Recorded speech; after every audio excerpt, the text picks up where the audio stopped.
FanFic Critic. I read it, you listen. Who here likes Legend of Zelda? What, did you guys think I was going to raise my hand predictably? Well, I can't really do that because I've never played any of the Legend of Zelda games. Well, technically I did try this one game, but it was like this weird, you control two little versions of Link. It was really interesting, but yeah, I don't really have much of an opinion about it. Well, anyway, today we're going to be taking a look at a Legend of Zelda fanfic. The fanfic is called ADVENTISIS, LoZ 2060. The author is Yumi Hamano, who has written 4 stories. This is rated T. It's in English. It's sci-fi fantasy. It's Dark Link and Link, and it was last updated back in June of 2009. Oh, look at that. This story's incomplete. Well, maybe not. I mean, it might be a deal where they didn't put it in a complete status. We'll see. So, let's get started. Program create ISIS/$Y34 Hyrule Shadow Link to Triforce Power Active equal Goddess DIN plus Far or plus Nehru unknowner for force or something to delete OE 4000. Program name activation to Adventisis. Program commands Adventisis to Shadow Link create being 1276TG Farwar Frac 376 command user Adventis. Wow, what a very engaging fanfic so far. It's like looking at a computer program.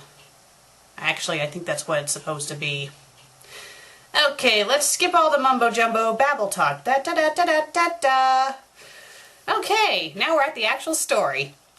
The woman paused in her furious typing to check the connections before triumphantly clicking on the Y button. For 6 years, she had worked on the code of all the elements in the game to come to life, and now she had a little command module that allowed her to mess with it just enough so that she could be free.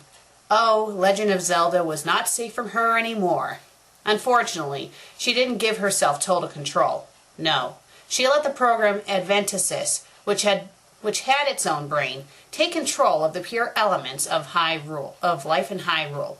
Adventisis, it was later noted, liked to play its own games.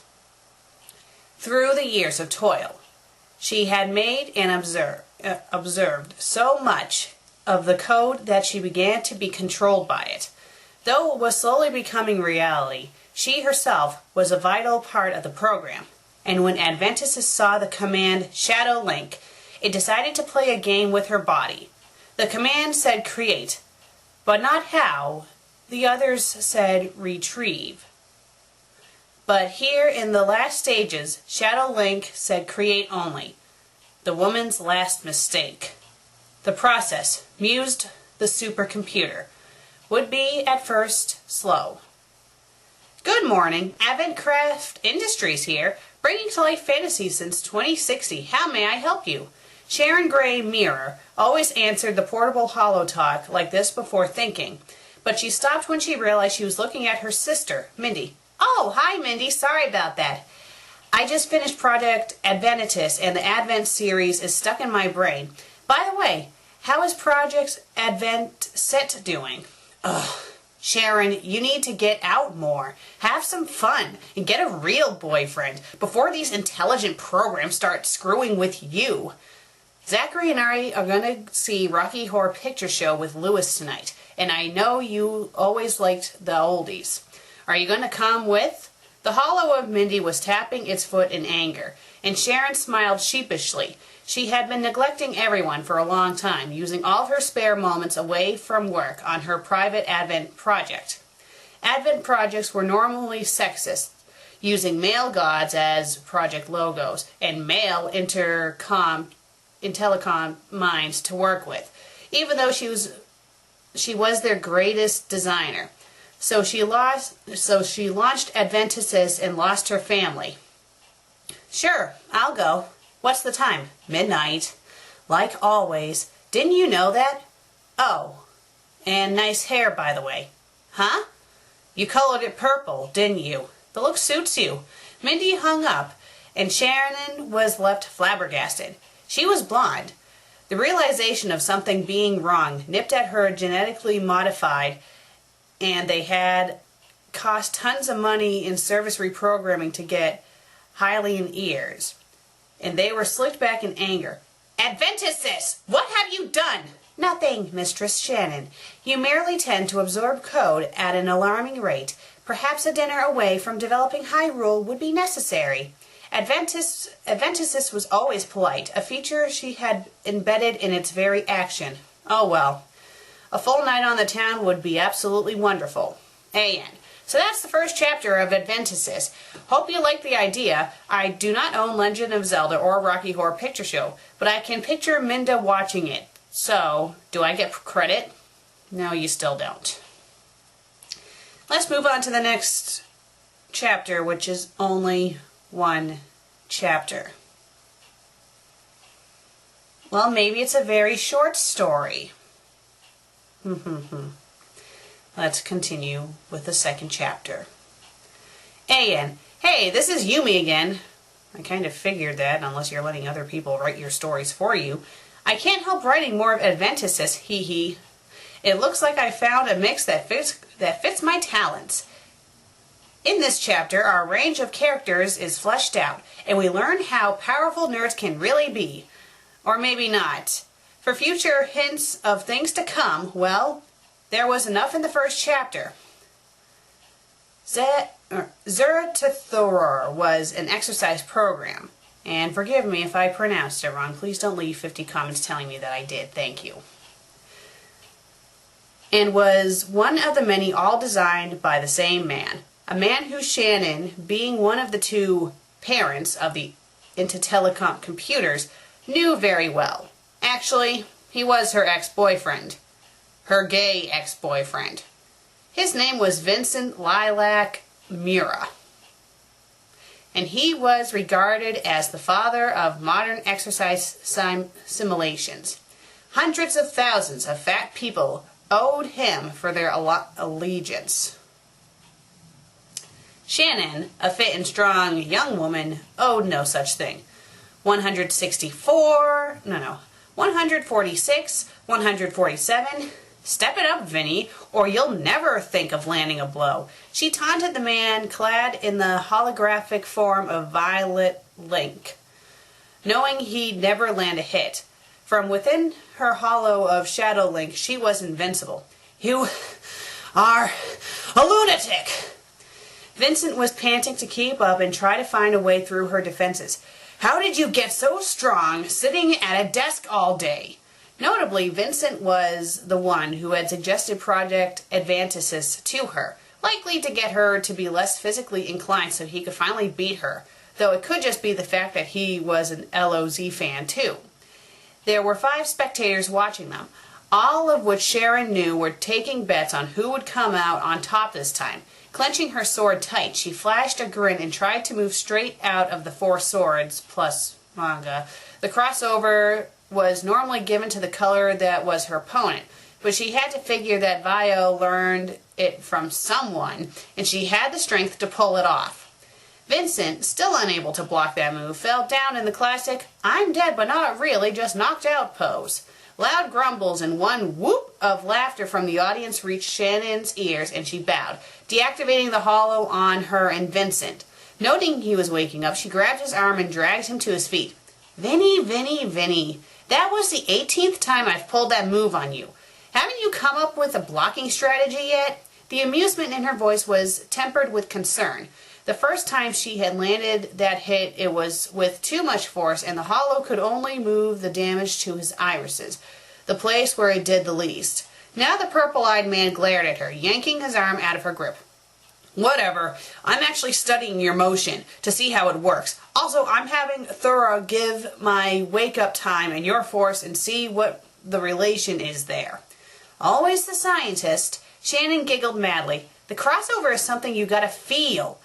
Don't just go all droll and science-y on it. Sure, We're both big-time programmers, but that doesn't mean everything has a formula. No wonder you can't get a man. Hey, that was low, Shannon. Really low. So low, it stuck its head out of the shadow in China. We all know you're jealous because I don't have boys drooling all over me. Aren't you disgusted by them or something? Touché. The two then walked out of the arena with Sharon's arm draped over Vincent's shoulders, chatting happily as the two best friends should. The moment of discord had passed. In the audience, Cash had been forked over to Randy Rose Carmine, who exuberantly hugged Sharon while Vincent's three friends looked on. Shannon, a bit put off from the hugging, could only stiffen up and laugh nervously. You did it again, Sharon. You're great. I can't believe those boys still wanted to bet against me when they saw you. And your own sister, too. Randy paused to stick... Oh, it's a girl. We can assume it's a masculine girl. Yeah. Randy paused to stick her tongue out at Mindy. Okay, sudden voice change. But you showed them. Next time, I think you should teach Louis, George, and Van a lesson personally. A mischievous fire in Randy's eyes made Shannon a bit nervous, but luckily Vincent peeled the hyper young woman off of her. With a silent look of thanks, Shannon sat down next to her sister and stole her soda, drinking most of it in one gulp. Hey! Think of it as payback for betting against me. So, okay, the H and have should not be capitalized because it's not the beginning of the sentence. So, have any of you checked your Virtuo Advent simulators yet? Shannon grinned at all of them, and Vincent gasped and then squealed in a very out-of-character way. You mean it's done at last? His eyes lit up, and they all backed away. Mindy rolled her eyes, and other than that, only Louis and Van nodded. Vincent, Randy, George, Louis, Van, and Mindy, you will test in strength, and then the four that pass will take our tour of the set world with me. Hollows will be made for all of us. But be aware that your hollow is your body in this world, and any damage to it is transferred to you. Do not die. Wow, that sounds like a very fun and safe game. Furthermore, due to a glitch in programming, you may end up as a different gender. Oh, how charming! So if I play this game and I suddenly become a dude, you're getting your ass sued! Hate to imagine what I'd look like as a dude. Don't take it personally. Any change in your gender will not transfer. Okay, well that's good. But damage will. That doesn't make any sense. Whatever, this is sci-fi. Those previously marked with a tag will gain their own special form and powers. I call you because all of you are tagged. Vincent, if you will ask the Thora to set up the Hyrule course. Shannon's speech was observed by the group with glee, and suddenly the rec room was transformed into a course of natural Hyrule hazards. Let me show you a perfect run. Shannon had gone through this course before, followed by Vincent, so she knew every riddle, monster, twist, and turn. In record time, she made it to the triangular end platform. Vincent completed the course in just a few seconds more. Randy, oddly enough, managed to fumble through the course almost as fast as Shannon. However, a closer look made it no surprise. Her hollow was Red Link for a reason. Louis was just within time bounds, and George followed only a little better. This left Mindy and Van at home. Shannon could see the anger on Van's face as he stormed off. The head of Geneticorp, Van was not someone to mess with. Using computers and biological agents, he could turn anyone into anything. Shannon hoped against all hope he didn't take this too personally. Foreshadowing, I think. Mindy, on the other hand, seemed glad. More time alone with Zach for me, then. Have fun. Shannon then took the time to look around at her other finalists and stifle a groan. She should have known. There was a red, a blue, a green, and Vincent and her. The gang was all there. Wonderful. ADVENTISIS would be so happy to find she had a whole set to screw with. And that's the whole story of that, for now. Next up, a tour through ADVENTISIS programming. What could possibly go wrong with such a colorful crew? I wouldn't know because I don't own Legend of Zelda, but I do know that Shannon is in for a big surprise. Well, we will never know because the last time this fanfic was updated was back in 2009. And what's the year now? 2012! So something tells me this story is not going to be updated. Ugh. Well, even though I don't like when people are requesting complete fanfics, this fanfic hadn't been updated in a while. So this one was fine to send my way because it's quite clear that the author is probably not going to continue with it. My thoughts, though, this was very intriguing. I wouldn't really say it's like, well, I guess it is kind of Legend of Zelda, but not really. I mean, it involves the Legend of Zelda game. But I don't know if that's really like a fanfic, though. You know, it kind of reminds me... I don't know. I mean, I guess it could be a fanfic. But not really. You know what I mean? It was still pretty good, though, and I do wish the author would continue this because the story itself was pretty intriguing. But they probably never will, which, you know, it is a shame. Well, I'm the FanFic Critic. I read it, you listen. I'm going to try out the 3DS and see how fun that thing is.